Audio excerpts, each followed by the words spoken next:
A라는 여자 집사님이 계셨는데요. 남편이 미웠습니다. 물론 여기 계신 많은 분들도 남편이 밉나요? 남편이 평생 원수인데, 근데 이분이 느꼈던 그 미움은 이유가 없는 거예요. 그냥 미운 거예요. 그래서 남편이 밉다 보니까 어떤 행동을 하냐면 굉장히 쏘아붙이고 아주 냉담하게 행동을 하는 거죠. 자신은 크리스찬이고 성도이고 또 교회에서는 맑은 예쁜 얼굴로 이렇게 환영하고 여러 가지 봉사도 하는데, 원수도 사랑해야 되는데 가장 가까운 남편에 대한 미움이 있다 보니까 이 A 집사님이 너무나 고통스러운 겁니다. 원수도 사랑해야 되는데 이러한 이 남편을 사랑하지 못하는 마음의 어려움 속에서 신앙의 해이까지 온 겁니다.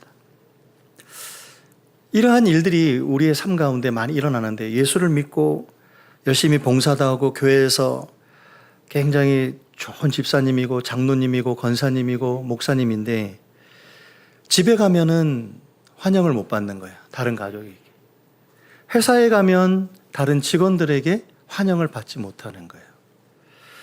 이러한 관계의 어려움, 이중적인 모습이 나타나는 거죠. 예수를 믿는데, 예수를 믿으면 다른 사람들에게 기감이 되고 다른 사람들에게 빛과 소금의 역할을 해야 되고 다른 사람들과 좋은 관계를 맺어야 되는데 오히려 다른 사람들에게 미움을 받고 관계의 대립이 있고 싸움이 있고 갈등이 있는 이런 모습들이 지속적으로 나타난다는 거예요. 우리는 이렇게 생각하죠. 신앙이 미숙해서 그런 거야. 더 기도하고 더 말씀 보고 더 예배에 참석해야 된다고 생각합니다. 이것이 맞을 수도 있습니다. 그러나 더 중요한 것은 이러한 부분에 있어서 우리가 한번 점검해야 되는 건 뭐냐면 마음의 문제입니다. 이 영적인 성장은 마음의 성장과 함께 연결이 되어 있습니다. 마음의 변화 없이 외적인 신앙의 겉모습으로 경건의 모습으로만 신앙생활을 하다 보니까 이러한 갈등의 문제와 이중적인 모습이 나타나고 있는 거죠. 그래서 한국 교회 안에 많은 이런 문제 때문에 세상에서 욕을 먹고 있습니다. A 집사님은 다행히 왜 남편이 미운지를 알게 됐어요. 보니까 이 미움의 원인이 친정 아버지에게 있었던 겁니다. 이 A 집사님은 어릴 때 그 가정이 참 어려웠죠. 아버지가 무능했고 무책임했고 그런 가운데 어머니와 자식들에게 굉장히 포곤하고 학대하고 이런 일들이 계속 그 가정 안에 있었습니다. 그러니까 이 어린 A 집사님은 마음의 상처와 그 분노가 어쩔 수 없이 그 권위 아래에 있을 수밖에 없었는데 성인이 되어서 지금 남편을 만나서 결혼을 한 겁니다. 그런데 이 어릴 때는 그것이 눌려져 있다가 성장을 하고 나서 대등한 남편과의 만남 속에서 아버지의 모습이 부분적으로 겹치는 거예요. 남편이 그렇게 잘하는데도 아버지의 몇 가지 부분이 겹치는데 그것이 오버랩이 되면서 아버지에 대한 미움과 분노가 남편에게 가기 시작한 거예요. 남편이 그냥 미운 거예요. 이런 경험들이 있으실 겁니다. 이 검은 안경을 쓴 사람이 왠지 굉장히 기분 나쁜 경우가 있잖아요. 저 말고요. 여기. 뭔가 그 관계 속에서 그때 기분 나빴던 어떤 그 나쁜 감정이 무의식 속에 남아있는 거죠. 마음 속에 남아있는 겁니다.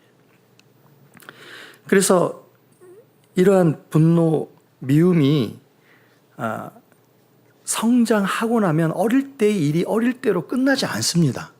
다시 말씀드리면 어떤 그 60년대에 아들이 이 팔이 부러졌어요. 그 당시에 뭐 병원 가기도 어렵고 돈도 없고 하니까 아버지가 그냥 놔두면 그냥 붓는다 이렇게 했는데 이게 돌아버린 거예요, 팔이. 평생 장애를 입고 살아가는 거죠. 마음의 상처와 아픔을 치유하지 않으면 그것이 평생 그 마음의 무의식 속에 자리 잡고 그것이 생각과 감정과 행동을 변형시키게 된다라는 것입니다. 그래서 이 마음에 대해서 우리가 열어보고 마음을 직면할 필요가 있습니다. 성경에는요, 마음이라는 단어가 제가 개역개정에 그 프로그램 노트북에 그 컴퓨터 프로그램이 있는데 마음이라는 단어를 이렇게 입력하면 1056번이 마음이라는 단어가 나옵니다. 그만큼 마음은 굉장히 하나님 안에서 인간을 바라볼 때의 중요한 요소입니다. 또한 우리 일상 속에서 나타나고 있는 마음과 관련된 표현들이 굉장히 많죠. 마음을 열다, 마음을 닫다, 마음이 쓰이다, 나도 내 마음을 모르겠다, 네 마음대로 해라, 마음이 통한다, 마음의 소리, 마음의 여유, 마음의 병, 마음이 힘들다, 마음이 어렵다, 이러한 마음에 대한 이야기들이 굉장히 많이 회자되고 있습니다. 그럼에도 불구하고 우리는 마음에 대해서 별 관심이 없는 거예요. 우리가 마음 하면 생각나는 게 뭐죠? 하트. 사랑이라는 감정을 생각하게 됩니다. 그런데 이 마음은 감정만 있는 게 아니라 사고하기도 하고요, 행동하는 의지가 그 마음 안에 담겨 있습니다. 그래서 그 마음 안에 지정의가 있는 거죠. 앞에 여자 집사님, 그 A 집사님을 예를 들면 남편을 생각하면 어떠한 감정이 들었죠? 미운 감정이 들었어요. 그러니까 어떤 행동을 했죠? 남편에게 냉담하게 행동을 한 겁니다. 차갑게 행동한 거죠. 그러니까 마음 안에는 지정의가 다 담겨 있고, 이 마음은 우리 내면의 중심이, 우리 전인격의 핵심이고 굉장히 중요한 요소입니다.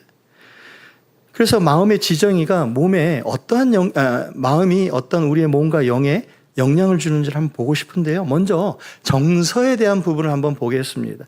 정서, 정신에 대해서 한번 보시면요. 열왕기상 19장 4절에 자기 자신은 광야에 들어가 하루길쯤 가서 한 로뎀나무 아래 앉아서 자기가 죽기를 원하여 이르되 여호와여 넉넉하오니 지금 내 생명을 거두시옵소서. 나는 내 조상들보다 낫지 못하나이다 하고, 엘리야는 850대의 그 이방 선지자들과 싸워서 이겼습니다. 그런데 이세벨의 한마디에 속절없이 그 마음이 무너지고 도망가 버립니다. 그러면서 그 낙담했던 게 뭐냐면, 내가 우리 열조들보다 낫지 못합니다, 그냥 나 여기서 죽고 싶습니다 하는 그 절망의 그 안타까운 모습을 여기서 볼 수 있는 거죠. 마음의 상처를 입으면 부정적인 감정과 부정적인 생각에 휩싸이게 됩니다. 이러한 부정적인 감정과 사고가 어떠한 현상으로 나타나냐면, 요새 많은 그 정신적 질환 중에 하나가 우울증입니다. 때로는 조증으로도 나타나고요, 무기력증으로 나타나요. 그냥 누워서 아무것도 못하는 거예요. 마음이 무너졌기 때문에 그렇습니다. 불안장애, 공황장애, 그 다음에 불면증, 이런 정신, 정서적인 문제에 이러한 현상들이 나타나게 됩니다. 그것이 마음에서 상처를 받았기 때문에 그렇습니다. 또한 육체에 질병이 나타납니다. 잠언서 17장 22절 다 같이 한번 읽어볼까요? 시작. 마음의 즐거움은 양약이라도 심령의 근심은 뼈를 마르게 하느니라. 웃으면요, 몸에 약이 됩니다. 그래서 그 웃음 사역 하시는 분들이 있습니다. 그래서 제가 아침에 그 교수님이 한번 들어와 보십시오, 한 며칠 동안만 해봅시다 해가지고 그 몇 분이랑 들어갔어요. 그 아침에 그냥 웃는 거예요. 막 웃으면 그 자체가 회복이 되는 거예요. 그러니까 웃음이, 기쁨이 몸에 건강을 주는 거죠. 그런데 마음의 근심과 상처와 아픔이 뼈를 마르게 한다고 합니다. 마음의 상처와 그 부정적 감정과 생각이 육체의 병을 일으킬 뿐만 아니라 그 육체의 부정적 행동을 일으키는 그 중독 현상이 생기게 됩니다. 부정적 행동, 그 중독 현상은 지금의 마음의 고통을 잊고 싶은 피난처로 그 중독을 찾는 겁니다. 폭식을 한다든가, 막 일에 막 몰두를 한다든가, 게임 중독, 알코올 중독, 마약 중독, 포르노 중독, 섹스 중독, 이런 것들이 이러한 그 마음의 눌림과 상처와 아픔 때문에 나타나는 것입니다. 그래서 이것을 난 어쩔 수 없어, 이 중독 현상에 빠지는 것을 정당화할 수는 없습니다. 그럼에도 불구하고 이러한 일들이 일어나고 있다라는 걸 우리는 알아야 됩니다. B라는 중학생이 있었습니다. 착실하고 공부도 열심히 했습니다. 그런데 오늘날부터 어마어마하게 폭식을 하는 거예요. 하루 종일 먹는 거예요. 그러니까 몸의 균형이 깨지면서 살은 찌고, 그래서 위험해서 안 되겠다 해서 병원에 갔는데, 왜 이러한 폭식이 나타났는가를 봤더니 들은 거예요. 몰래 들은 거예요. 엄마 아빠가 이혼한다는 소식을 듣고 나서 충격을 받고, 그 마음의 그 부담이, 상처가 해결이 안 되니까 그걸 도피하기 위해서 먹는 그 폭식증으로 가게 되었던 거죠. 어떤 회사에 C 대리가 있었습니다. 그 고향 선배여서 되게 고향 선배가 잘해줄 거라고 기대를 하고 회사에 입사를 했는데, 보니까 선배 상사가 엄청난 갑질을 하는 거예요. 너무 스트레스를 받으니까 어떤 현상이 생기냐면 탈모 현상이 생기는 거예요. 거기에다가 더한 일이 한 번 있었는데, 그 뒤에는 막 얼굴이 뻘개지고 얼굴이 막 화끈거리는 현상이 생기게 되었습니다. 마음이 고통스러우면요, 신체의 병이나 이런 중독 현상으로 나타나게 된다는 것입니다. 또한 마음의 문제가 발생하면 이 정신과 몸뿐만 아니라 영적인 문제도 생기게 됩니다. 에베소서 4장 26절, 27절 다 같이 한번 읽어볼까요? 시작. 분을 내어도 죄를 짓지 말며 해가 지도록 분을 품지 말고 마귀에게 틈을 주지 말라. 사람의 마음에 분노가 생기면요, 그 분노로 인한 죄를 지을 가능성이 많아집니다. 그래서 화가 났을 때는 그 화가 가라앉을 때까지 그 현장을 피해야 되는 거죠. 어릴 때 아버지가 그 알코올 중독이었고 폭력적인 아버지면 그 아들은 절대 커서 저런 아빠가 안 될 거야, 딸은 절대 저런 남편 안 만날 거야 하는데, 그런 남편 만날 가능성이 많고 그런 아빠가 될 가능성이 많은 거예요. 그런 부정적인 그 마음의 분노가 삶을 그렇게 만들어 가는 거예요. 그래서 계속 분을 품게 되면 마귀가 공격할 수 있는 그러한 기회를 제공하게 됩니다. 예수님은 십자가에서 우리를 구원해 주셨습니다. 어떤 존재도 예수 그리스도의 사랑에서 끊을 수 없습니다. 그렇게 믿으십니까? 아멘. 그런데요, 우리가 이것을 알아야 되는 게 뭐냐면, 사탄 마귀는 우는 사자와 같이 돌아다니면서 믿는 자들을 넘어뜨리기 위해서 발악하고 있다는 겁니다. 그래서 이러한 우리의 삶의 일상 속에 죄 많은 세상에 살다 보면요, 분노할 일이 없을 수가 없어요. 그러다 보면은 마음에 상처가 나고 생채기가 생기고 분노의 감정이 올라오게 되는 거예요. 그런데 어릴 때 또 받았던 상처가 이 분노를 부추기게 되면 걷잡을 수 없이 마귀에게 그 기회를 제공함으로 말미암아 영적인 타격을 입게 된다는 것입니다. 현 시대는 과학 문명의 발달과 물질주의의 영향으로 인해서 계속해서 어떠한 성취와 성과를 내야 되는 그런 시대에 살고 있기 때문에 우리 아이들은 어릴 때부터 공부. 그래서 등급, 등수 이것을 계속해서 상위 대학에 가야 돼. 이러한 그 경쟁 속에 내몰리게 됩니다. 그리고 연봉, 성공, 외모 이런 것을 추구하다 보면 이 먹고 사는 것 때문에 치열한 삶에서 마음을 돌아볼 여유가 없는 거예요. 그래서 사람들이 많은 마음을 잃어버리게 되고 상처를 받게 되면서도 그냥 그걸 눌러놓고 살다 보니까 정서적으로 이상한 현상이 생기는 거죠. 육체에 이상한 증상이 나타나기 시작합니다. 영적으로 메말라가기 시작합니다. 이런 현상들이 우리의 삶에 일어나요. 그래서 믿음이 없어서 더 기도해야 되고 더 말씀 봐야 되고 더 예배드려야, 이것이 맞습니다. 그러나 이것을 하기 전에 마음이 성령의 역사의 통로인데 마음이 막혀버리면 성령의 역사가 막힐 수밖에 없는 거예요. 그래서 솔직히 여기 있는 우리 모인들이 모두 모인 우리들이 제된 세상에 살다 보면 크고 작은 상처를 받게 되고 그로 인해서 여러 가지 어려움들을 직면하는 것은 우리가 당면한 과제입니다. 그래서 이러한 시대를 살아가는 우리들이 어떻게 하면 우리의 마음을 소중히 여기고 돌아보고 또 상처받은 마음을 어떻게 치유하고 회복할 것인가, 이것을 한번 나누면 좋겠다는 마음이 들어서 오늘 이 제목을 상한 마음의 치유라는 제목으로 세 가지를 소제목으로 해서 어떻게 하면 치유받을 수 있는지를 나눠보려고 합니다. 그것이 세 가지인데요. 하나님께 토로하기, 두 번째로는 글로 쏟아내기, 세 번째로는 안전한 사람에게 나누기, 이 세 가지를 한번 하나씩 나눠볼 텐데요. 그 전에 오늘 본문 말씀에 보면 다윗의 고통이 아주 노골적으로 드러나고 있습니다. 오늘 이 시편 69편은 아마도 압살롬의 반역이나 정권 이양 때 아도니아의 반역 때 쓴 시일 것이라고 얘기를 합니다. 다윗은 하나님을 향해서 비방이 나의 마음을 상하게 하여, 이 상하다라고 하는 것은 피곤하다, 산산이 부서뜨리다, 찢어지다, 이런 의미를 갖고 있습니다. 근심이 충만하니라는 이 의미는 아프다, 괴롭다, 슬픔이 가득하다, 병들다, 이렇게 표현하는 것입니다. 이 다윗의 마음이 얼마나 고통스러운지를 보여주는 대목입니다.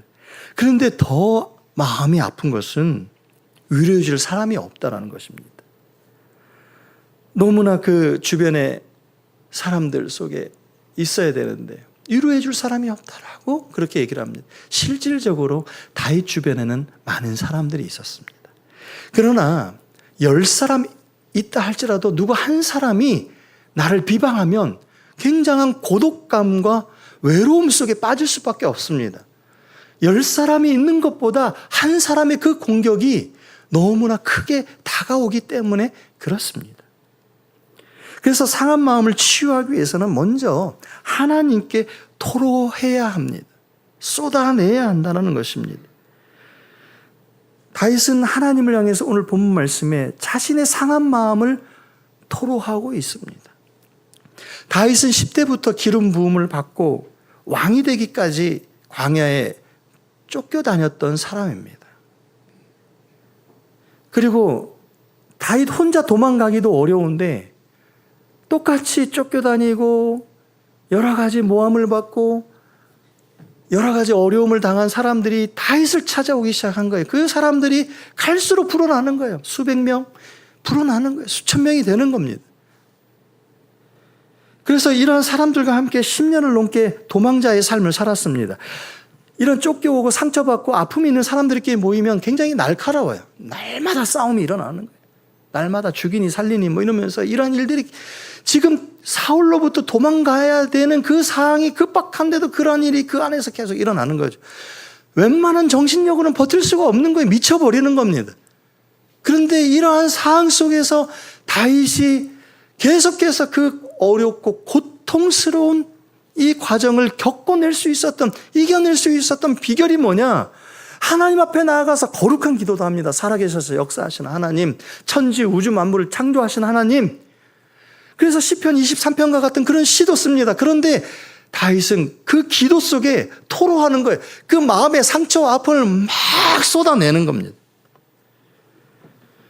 이사야 61장 1절에 다 같이 한번 읽어볼까요? 시작. 주 여호와의 영이 내게 내리셨으니 이는 여호와께서 내게 기름을 부으사 가난한 자에게 아름다운 소식을 전하게 하려 하심이라. 나를 보내사 마음이 상한 자를 고치며 포로된 자에게 자유를, 갇힌 자에게 노임을 선포하며. 마태복음 4장 23절입니다. 예수께서 온 갈릴리에 두리 다니사 그들의 해당에서 가르치시며 천국 복음을 전파하시며 백성 중에 모든 병과 모든 약한 것을 고치시니.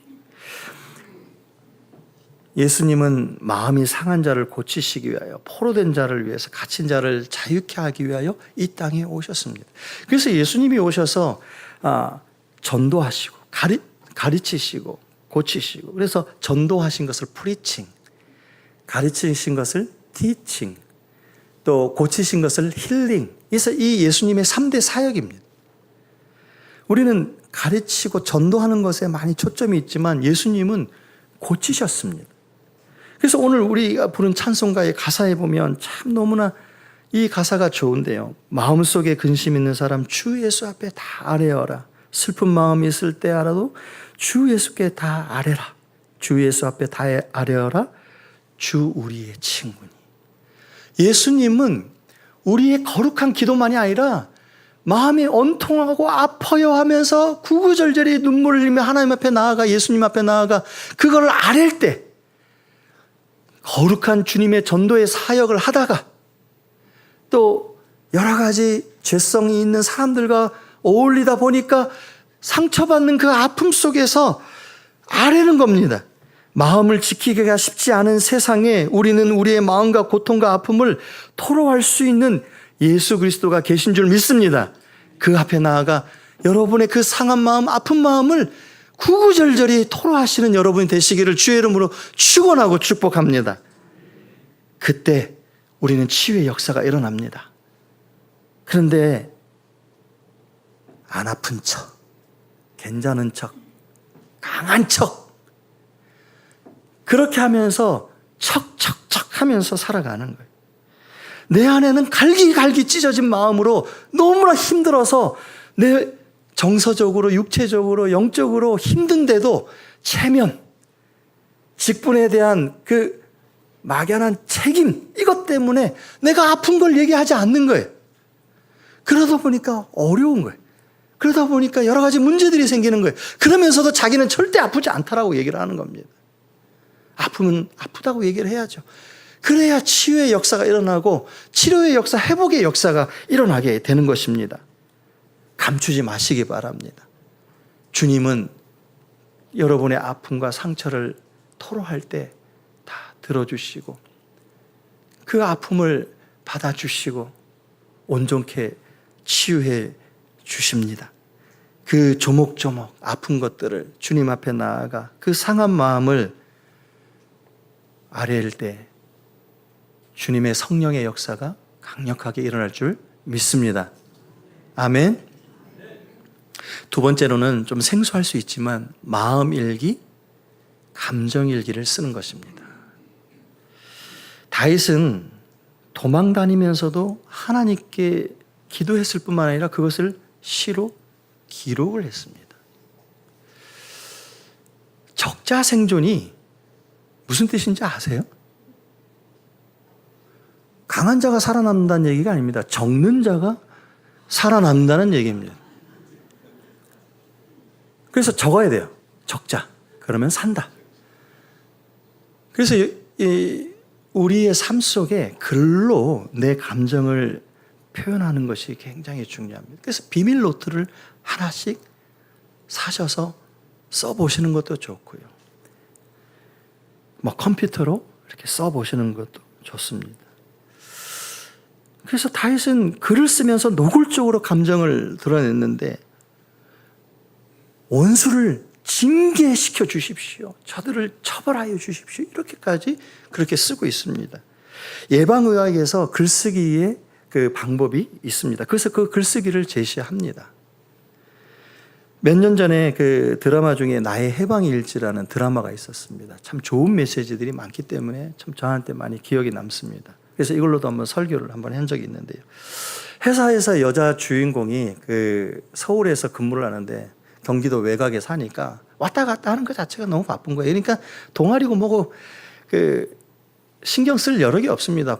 빨리 집에 가야 돼요. 그래 빨리 자고 또 그 다음날 나오는데 회사에서는 계속 막 이렇게 강요를 하는 거죠. 동아리에 들어야 된다. 회사 동아리에 어디든지 들어야 된다. 그래서 안 된다고 계속 버티다 보니까 버티던 세 사람이 주인공과 함께 불려간 거예요. 그러니까 그 세 사람이 그냥 우리끼리 그냥 동아리를 하나 만듭시다 해가지고 만든 게 이제 해방클럽이에요. 현대 사회를 살아가는 그 직장인들의 애한데 뭔가 해방되고 싶은 마음을 우리 글로 적어보자 해서 그 글을 이렇게 적는데 이제 그 글들을 통해서 그 안에서 서로의 나눔들을 나누면서 힘을 얻는 거죠. 그래서 이것을 모방해가지고 정말로 그 직장인들 사이에 이 동아리 해방클럽 같이 글쓰기 그 동아리도 만들어서 동호회도 만들어서 같이 하고 있는 이 일들도 생기기도 했습니다. 시편 69편 35절 36절에 하나님이 시온을 구원하시고 유다 성읍들을 건설하시리니 무리가 거기에 살며 소유를 삼으리로다. 그의 종들의 후손이 또한 이를 상속하고 그의 이름을 사랑하는 자가 그 중에 살리로다. 이 오늘 본문이 있는 시편 69편이나 다윗의 그 고난의 시들을 보면은 굉장히 격한 감정을 보이다가 원수들을 처벌해달라고 하다가 결국에 가서는 마지막에는 하나님을 찬양하는 고백으로 끝이 납니다. 모든 시가 그렇습니다. 글을 쓰다 보면 격한 감정이 정리가 되고 마음이 회복이 되고 안정이 되고 그 주님 중심으로 변하는 것들을 보게 됩니다. 그래서 현 시대를 우리가 살아가다 보면 참 분주하고 바쁘고요. 유튜브 보면 재밌는 게 너무 많아요. 그리고 넷플릭스도 재밌는 게 많아요. 뭐 TV뿐만 아니라 스마트폰, 이게 우리의 삶에 들어와 있다 보니까 너무나 막 정신적인 스트레스와 여러 가지 막 육체의 노동을 하다 보면 집에 와서 멍하게 있다가 그 유튜브나 넷플릭스나 TV를 보다가 그리고 또 잠을 자는 거죠. 그러다 보니까 마음을 정리할 시간이 없는 겁니다. 마음을 정리할 시간을 잃어버린 겁니다. 그래서 우리는 다시 한번 이러한 분주한 세상 속에 살아가며 제된 세상에 살아가며 성과를 내야 되는 그 세상 속에 살아가다 보면 너무나도 마음의 혼란과 어려움과 상처들이 있는데 이것을 정리할 시간을 가져야 되는 거예요. 그래서 그 시간들을 통해서 글을 쓰고 그 글을 통해서 마음에 담긴 앙금들을 기록하면서 하나님 앞에 나아가 토로하는 그 제2의 그 기도의 노트처럼 그 기도를 통해서 그 글을 쓰면서 그 치유와 회복의 역사들을 이 경험해가는 이 시간을 사수해야 한다는 것입니다. 마음 일기를 통해서, 감정 일기를 통해서 다시 한번 여러분 안에 있는 여러 가지 상처와 아픔들을 기록하고 치유와 회복하는 그러한 경험들이 되기를 소망합니다. 세 번째로는 안전한 사람, 안전한 공동체에 여러분의 마음을 나눠야 됩니다. 사무엘상 20장 1절에 다윗이 라마 나요스에서 도망하여 요나단에게 이르되 내가 무엇을 하였으며 내 죄악이 무엇이며 내 아버지 앞에서 내 죄가 무엇이기에 그가 내 생명을 찾느냐. 야고보서 5장 16절 그러므로 너희 죄를 서로 고백하며 병이 낫기를 위하여 서로 기도하라. 의인의 강구는 역사하는 힘이 크미니라. 다윗은 요나단을 향해서 자기의 원통함을 이렇게 막 토로했죠. 쏟아 부었습니다. 안전하다는 것은 그냥 그 있는 대로 받아주는 사람, 그리고 그것 비밀을 다른 사람에게 얘기하지 않는 사람을 의미합니다. 우리 안에 그 목장 식구들이 모여서 그 안에서 된 얘기는 그 안에서 비밀이 보장이 돼야 되는 거죠. 그럴 때 안전한 공동체가 되고 그게 안전한 사람이 되는 것입니다. 물론 이 얘기가 혼자 감당하기 어려워서 이것은 좀 기도를 해야 되고 목사님이 알고 좀 공동체 전체적으로 도와줘야 되는 것 같은데 어떠냐라고 물어봤을 때 좋다고 하면 그때 얘기를 해야 되고 그렇지 않으면 좀 더 기다렸다가 그때를 봐야 됩니다. 와 상담하고 막 어려운 걸 토했는데 그 다음 나왔는데 아이고 권사님 아이고 보이시피싱 당했다며 돈이 엄청 많다며 어떡해 장로님이 와서 아이고 힘내 이런 식으로 돼버리면 상처를 또 받는 거예요.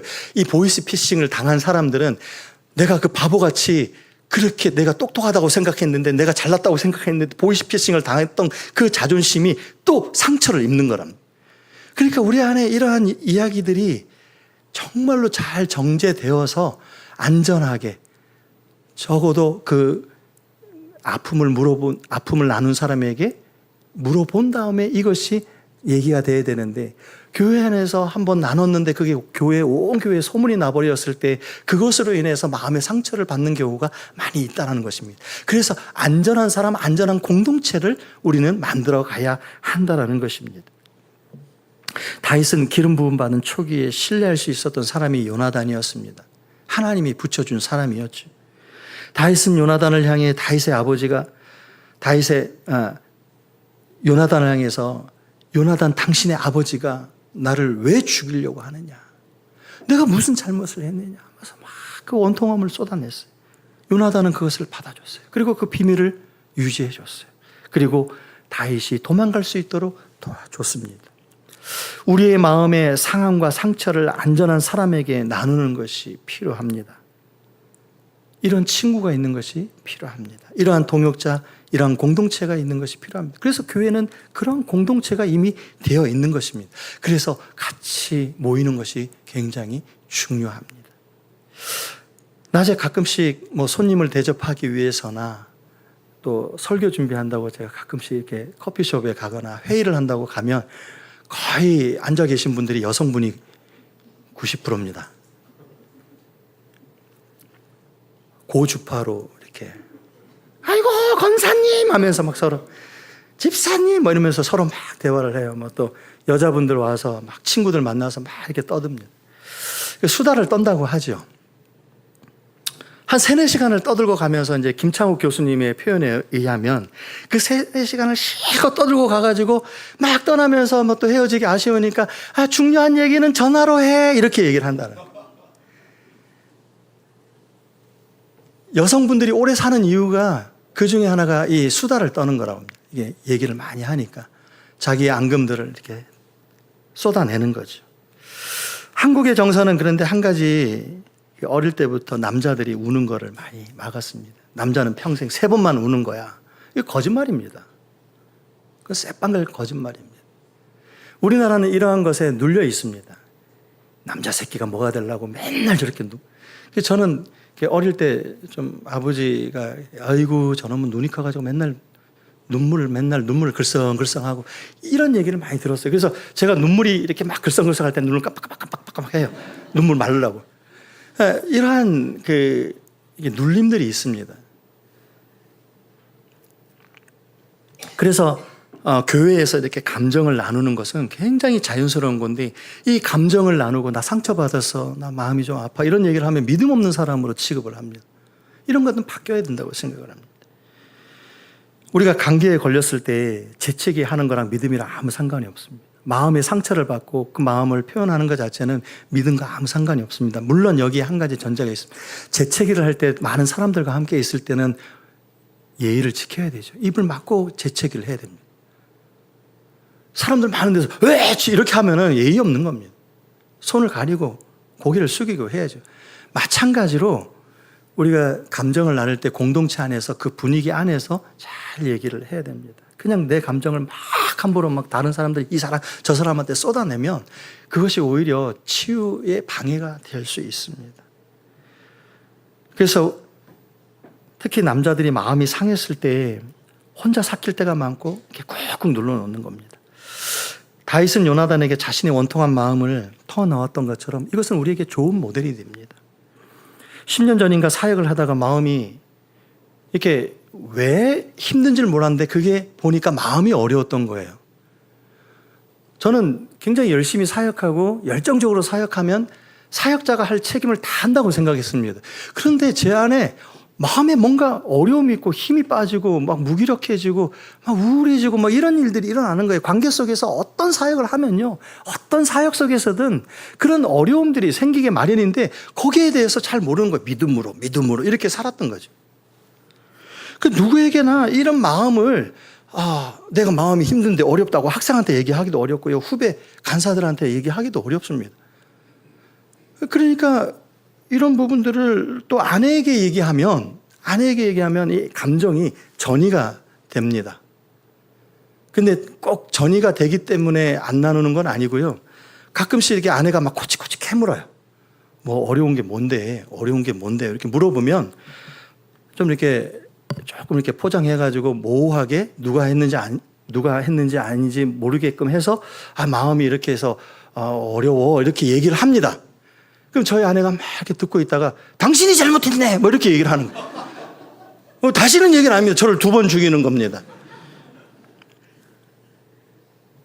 그래서 저는 이제 이 사역을 하면서 이 감정이 가족에게 전달이 될까봐 아내나 자녀들 앞에서 절대 어떤 사역 속에서 어려움이 있었던 얘기를 안 합니다. 동일한 감정이 전달이 됩니다. 그래서 저는 그때 너무 어려워서 다른 지역에 사역하고 있는 동기 목사님한테 전화를 했어요. 한번 좀 만납시다. 그랬더니 왜? 그냥 만납시다. 오시오. 이렇게 해가지고 한 3시간 차를 타고 갔습니다. 그래서 거기 만나가지고 그 커피숍에서 그냥 둘이 앉아가지고 한 4시간을 떠들었어요. 그 끝날 쯤에 물어보더라고요. 왜 왔는데 그러더라고요. 그냥 왔어. 이렇게 하고 다시 3시간을 왔어요. 그러니까 이러한 나눔들이 그 마음에 정리가 되고 풀어지고, 내가 갖고 있었던 이러한 앙금들이 그렇게 큰 게 아니었네. 또 하다 보니까 이게 사람이 한 대 크게 맞춰서 크게 상처받는 것보다 조금만 말 한마디 한마디가 이렇게 잽 하다가 어느 날 쓰러지는 거예요. 그래서 그러한 부분 속에서 제가 그 동기 목사님 만나고 이렇게 다시 돌아왔던 기억이 있습니다. 신약 성경에서 서로라는 말이 한 100번 정도 나오고 있습니다. 교회 안에서 소그룹으로 만날 수 있는 목장이나 그 외에 이러한 마음을 공유할 수 있는 공동체가 있다는 것은 주님이 주신 선물인 줄 믿습니다. 그래서 우리는 모이기를 패하는 어떤 자들의 습관같이 하지 말라고 합니다. 그것이 두 가지 의미가 있는데, 예배라는 의미도 있지만 하나는 공동체를 떠나지 말라는 거예요. 그래서 이 목장 안에 들어가서 서로 같이 나누고 서로의 마음을 나누는 거예요.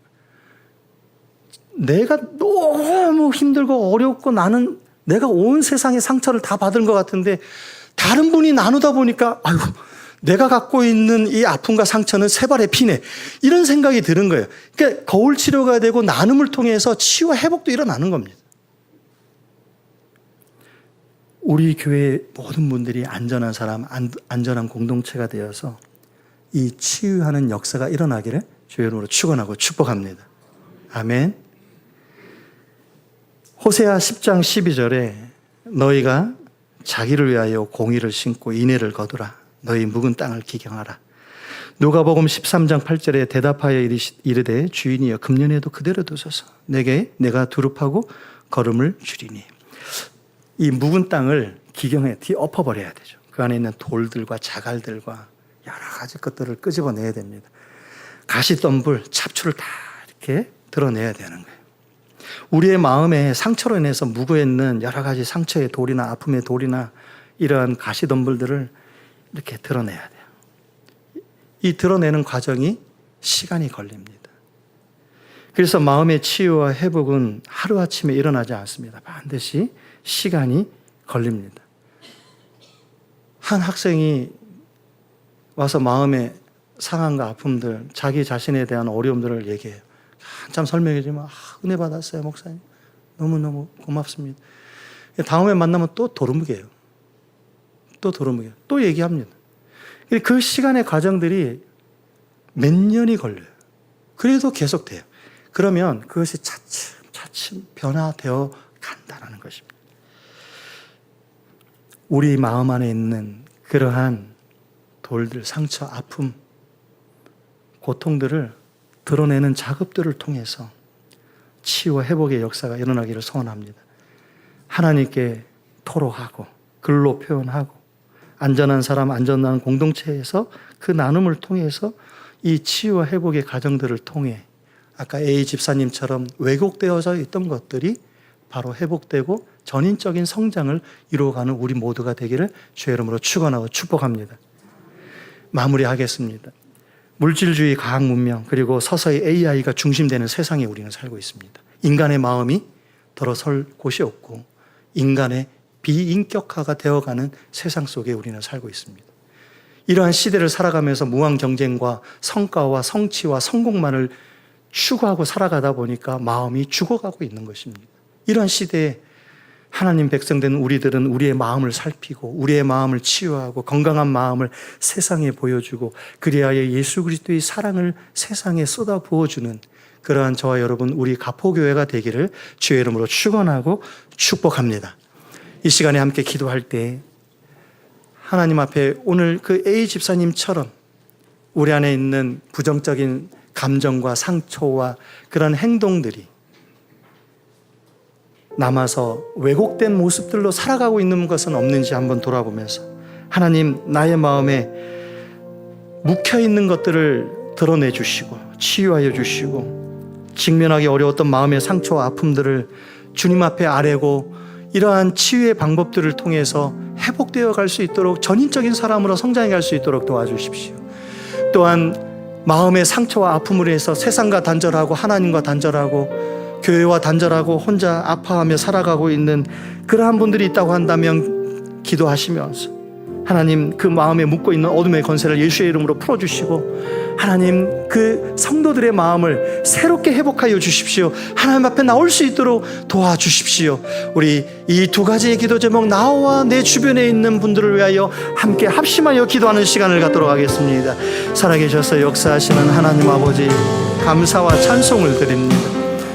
오늘 이 시간 하나님의 거룩한 성령의 역사가 우리 가운데 임재하여 주셔서 상하고 아파하며 고통하며 하나님, 그렇게 눌려있던 우리의 마음을 하나님께서 치유하시고 회복시켜 주시고, 그 마음을 드러내 주셔서 하나님 아버지 앞에 토로하며 하나님 글로 표현하고, 하나님 아름다운 안전한 공동체에서, 안전한 사람들 안에서 우리의 마음을 나눌 수 있도록 인도하여 주시옵소서. 하나님 아버지, 우리 안에 어그러지고 삐뚤어진 감정과 사고들이, 어그러지고 삐뚤어진 행동들이 바로 회복될 수 있기를 소원합니다. 하나님 아버지의 선한 성령의 도우심과 인도하심이 전인적인 성장을 이루어가게 하시고, 하나님 마음의 아픔과 상처와 하나님 고통으로 인해서 세상과 단절하고 교회와 단절하고 하나님 공동체와 단절하고 세상과 단절했던 수많은 그런 상처받은 성도들의 마음을 하나님 위로하여 주시고 찾아가 주시고, 그들 앞에 하나님의 성령의 역사가 임하여 주셔서 돌아오게 하시고, 하나님 회복하는 역사가 일어나시고, 묶어진 것 어둠의 권세들을 풀어주셔서 하나님 앞에 돌아오는 역사가 일어날 수 있도록 하나님 도와주시옵소서. 하나님의 함께 하심이 있길 기도하고, 성령의 역사하심이 있길 기도하고 간구합니다. 하나님 감사합니다. 분주하고 바쁜 세상 속에서도, 수많은 어려움과 상처와 아픔 속에서도 우리를 붙잡아 주시고 하나님의 자녀 삼아 주시고 늘 함께하여 주심을 감사하고 찬송합니다.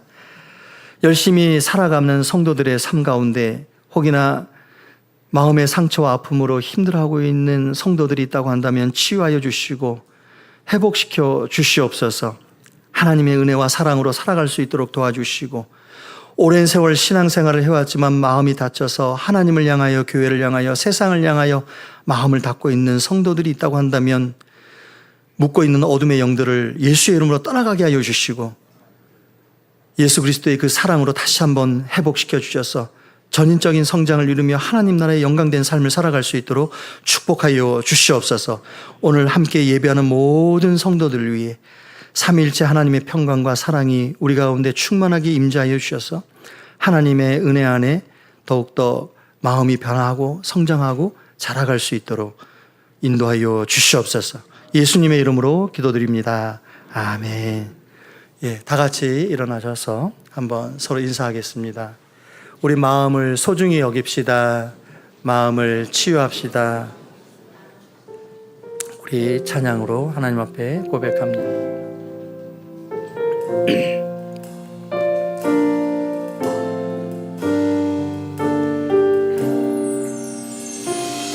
마음이 상한 자를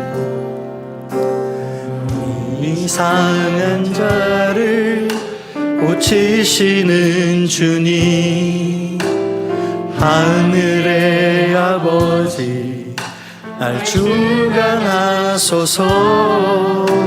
주의 길로 인도하사 자유케 하소서. 새 일을 행하사 분케 하소서.